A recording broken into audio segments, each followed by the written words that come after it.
બનાવું? ખબર પડી નથી કે હું બનાવું, હાંજ પડી નથી કે શું બનાવું. હું કહું ઈ કોઈ દી ક્યાં તું બનાવેશ? તો તમે કહો ત્યારે બધી વસ્તુ હાજર હોય તો હું બનાવું, ન હોય તો કેવી રીતે બનાવું? અરે બાય, તારે જે બનાવ્યું બનાવ, હું તો જો આ આયલો. તમારે તો ઠીક કે આ હું કહું એટલે બધું બની જ જવું જોઈએ ઇન્સ્ટન્ટ. બધી વસ્તુ મારે હાજર જ રાખવાની ઘરમાં, પછી બધું પડ્યું બગડી જાય. તમને કઈ ખબર પડે?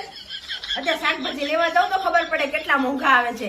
ઊંધિયું બનાવવું હોય તો કેટલા બધા શાકભાજી લાવવા પડે. તમે અચાનક એમ કહો ઊંધિયું બનાવો, તો હું એવી રીતે કેવી રીતે ઊંધિયું બનાવું? તમને કઈ ખબર જ નથી પડતી. અને જયારે પૂછીએ ત્યારે બધી અટપટી વસ્તુ જ કે છે. ઘરમાં વસ્તુ હાજર ન હોય ને એ જ વસ્તુ તમારે ખાવી હોય. જે વસ્તુ હાજર હોય એનું તો કોઈ નામ જ નહીં લેવાનું. એવું થોડું ચાલે. મારે જે બનાવવું હોય એ જ બનાવું ને, પછી તમે કોઈ થોડું બને.